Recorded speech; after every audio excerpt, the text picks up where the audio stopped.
पाकिस्तान के तकरीबन हर बड़े सियासतदान की अपनी शुगर मिल है। जब हुक्मरानों के अपने मफादात चीनी माफियाज के साथ होंगे तो अवाम को कौन पूछेगा? महक, एक होता है डाका। हाँ। जो डाला जाता है वो डाकू डाका डालता है। एक ऐसा डाका होता है जिसके किरदार हमेशा वही रहते हैं और वो हर साल डाला जाता है। वो जो डाका होता है जिसके किरदार वही हों और हर साल डले और उसी तरीके से डले, उससे कहते हैं माफिया। तो पहली बात है कि माफिया और डाकू या डाके के अंदर जो फर्क थोड़ा बहुत है वो ये है, वरना काम दोनों एक ही जैसे हैं। पहली बात। दूसरी बात, उसमें किरदार क्या क्या होते हैं आपको पता है? गंदम, कुछ अर्सा पहले एक वजीर आजम ने फैसला किया कि हम एक्सपोर्ट करेंगे गंदम। उसमें कौन कौन शामिल था? वजीर आजम साहब थे, कैबिनेट थी, ब्यूरोक्रेट्स थे, आड़ती थे और ताजर थे जी। ये है वो ग्रुप, ये वो किरदार हैं जिन्होंने, और फिर उन्होंने उसको इंपोर्ट किया। अब ये जो चीनी का भी यही मामला, आपने सब कुछ तो बता ही दिया कि क्या कुछ ये चीनी वाले कर रहे हैं। एक और चंद चीजें आप में ऐड कर दूं कि क्या ये क्यों एक्सपोर्ट करते हैं। आपको पता है एक्सपोर्ट किधर करते हैं? एक्सपोर्ट करते हैं, इनके गोडाउन्स बने हुए हैं, गोदाम बने हुए हैं। ये जो सरहद है ना हमारी, ईरान वाली तो शायद ना हो, वहां बलोचिस्तान में हालात खराब है। ये जो फ्रंटियर वाला जो हमारा इलाका है सरहद का, और इवन इन बलोचिस्तान, ये जो गंदम खास तौर पे और चीनी खास तौर पर, ये इन्हीं जगहों पे। और कहते हैं, कुछ लोग कहते हैं चीनी असल में उधर भी नहीं जाती, इनके गोदामों में रहती है, पेपर पे एक्सपोर्ट होती है। ये मनी लॉन्ड्रिंग का सबसे आला तरीन तरीका है कि आप खाम खाम में घर बैठे डॉलर कमा रहे हैं, सिर्फ कागजों पे दिखा रहे हैं कि आपने शुगर एक्सपोर्ट की है। कीमत कम हो जाती है, आप मार्केट में, आप ये रसद का काम नहीं है। क्या आपने कहा था? तलब और रसद उसी का ही काम है। रोक ली, जखीरा अंदोजी कर दी, कीमतें चढ़ गई, उसी गोदाम से का इंपोर्ट कर रहे हैं, उसी गोदाम से वही चीनी जो है वो मार्केट में अब महंगे दामों 125 के ऊपर एक्सपोर्ट हुई थी जब काम शुरू हुआ था। आज 165 हुकूमत ने कहा है कि एक्स मिल रेट होगा जी। कोई खरीदेगा 165 पे तो मैं देखूंगा, उसके ऊपर तो 18% टैक्स लगेगा। अभी आप 200 पे ही जाएंगे लेने के लिए। यही कमाल है तलब और रसद का, जिसके साथ ये सब, तो ये माफिया है, इन्हीं लोगों पे मुश्तमिल है। और माशाल्लाह से सब के सब इस वक्त ऐवानों में बैठे हुए हैं, तो वो वहां से कंट्रोल करते हैं पॉलिसी को भी, एक्सपोर्ट इंपोर्ट को भी, और पैसे को भी, और मनी लॉन्ड्रिंग। बिल्कुल शहजाद साहब, एक अलमिया ये भी कि जब चीनी खरीदने जाते हैं तो सिर्फ एक पैकेट मिलता है और कहते हैं ये कि एक पैकेट से ज्यादा अगर हम आपको देंगे तो हमारे खिलाफ कार्रवाई होगी। ये दुकानदारों का मौकिफ है। हुकूमत ने 30 करोड़ डॉलर की चीनी दरामद करने का फैसला किया। असल फायदा अवाम को नहीं बल्कि खुराक और मशरूबात की बड़ी सनतों को पहुंचेगा, ये कह रहे हैं साबिक निगरां फवाद हसन फवाद साहब। उन्होंने ये ट्वीट किया है। क्या वाकई हुकूमत ने ये फैसला सिर्फ अपनों को फायदा पहुंचाने के लिए किया है? अवाम के तमाम तर हुकूक मद्देनजर नहीं रखे, उनको बलाए ताक रख दिया? अपनों को नहीं, अपने को। गुज़श्ता 40 साल में कोई काबीना ऐसी नहीं होती जिसमें चीनी ना बैठी हो। दो हमारी जो बड़ी पार्टियां हैं, उनके तो जो चलाने वाले हैं, जो पार्टियों के मालिकान हैं, वो खुद चीनी की इंडस्ट्री में है। तीसरी पार्टी जो ज़ेर अताब है, उसने चीनी के पैसे से इलेक्शन लड़ा था। और सबसे बड़ा क्रोनी सेक्टर हमारा वो शुगर है। आप देखें कमा कौन रहा है, जिसको आप माफिया भी कह रही हैं, जिसको आप अशराफिया भी कह रही हैं, जो हुकूमत भी है। और किससे कमा रहा है? मुल्क के गरीब तरीन आदमी से।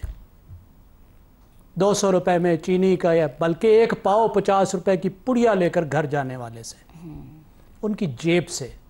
और सिर्फ एक वारदात में 90 अरब रुपया बना लिया है, उनकी जेब से निकाल लिया है बाहर भेजकर।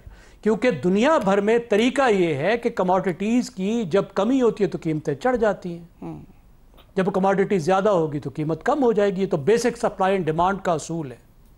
तो सोच समझ के खेल है कि स्केर्सिटी पैदा करो।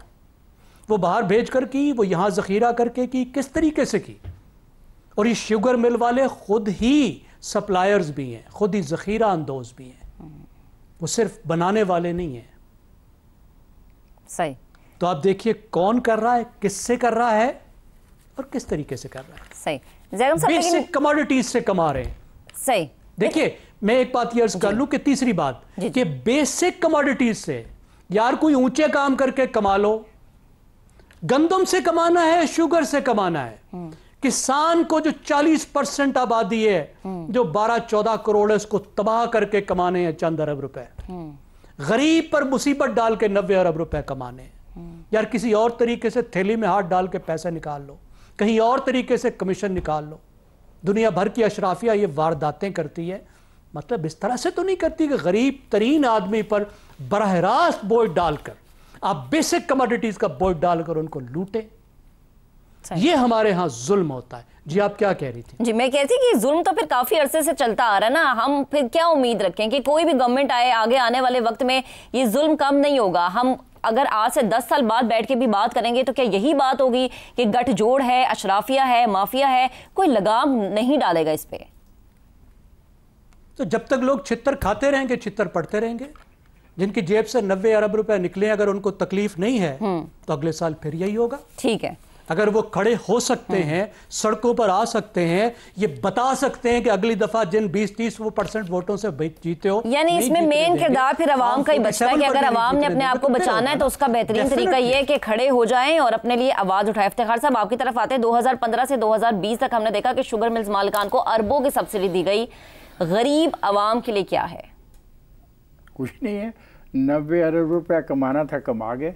आप और मैं बोलते रहें, सारे के सारे सहाफ़ी जो हैं नारे मारते रहें, सड़कों पर जुलूस निकालते रहें, प्रोग्राम करते रहें, व्लॉग्स करते रहें, कुछ भी नहीं हुआ। बड़े मज़े की बात है, ये जो चीनी की कीमत की बात हो रही है, उन्होंने कहा ये कीमत होगी एक्स जी मिल। जी जी, ये हमारे लिए नहीं है, ये तो एक्स मिल से जो लाएगा, फिर दुकानदार आएगा, फिर बीच में उसका प्रॉफिट भी आएगा, फिर वो हमारे तक आएगी तो फिर 200 से ज़्यादा की होगी।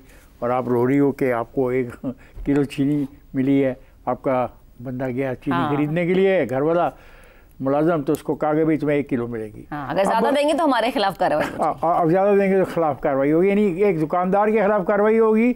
और 90 अरब रुपए कमाने वालों के बारे में जो मैं बात कर रहा हूँ, जो हमारे दोस्त बात कर रहे हैं, टीवी पे बात कर रहे हैं, पब्लिकली इल्ज़ाम लगा रहे हैं, इनको पूछने वाला कोई नहीं है और ना ही इनकी तरफ से कोई सफाई हमें देता है। बड़े मज़े की बात जो है, मतलब वो कोई जवाब नहीं पेश करते इस 90 अरब रुपए कमाने का।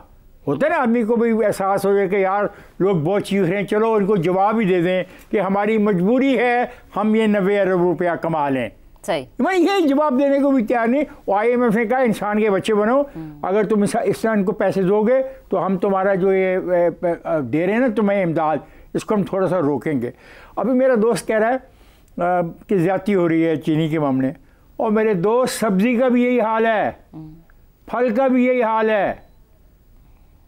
हम चारा लेने जाते हैं अपने जानवरों के लिए, उसका भी यही हाल है, खाद का भी यही हाल है, पेस्टिसाइड का भी यही हाल है, दवाइयों का यही हाल है।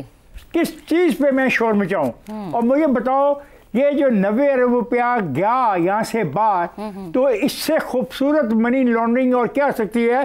शहजाद साहब कह रहे थे, शक का इजहार कर रहे थे कि मुमकिन तौर पे ये स्टोर करने के लिए ये जो बॉर्डर एरिया है वहीं पे खुद स्टोर कर देते हो, कागजों में ज़ाहिर कर देते हो हमने बेच दी है, और उसका फ़ायदा भी उठा लेंगे। अगर आप कोई चीज़ बाहर भेजते हो तो उसका जो फ़ायदा होता है कोई सरकारी तौर पर वो भी ले लेंगे। लेकिन इफ्तिखार साहब फिर सवाल है कि अवाम के लिए क्या है? अवाम जाए किससे अपना हक मांगे?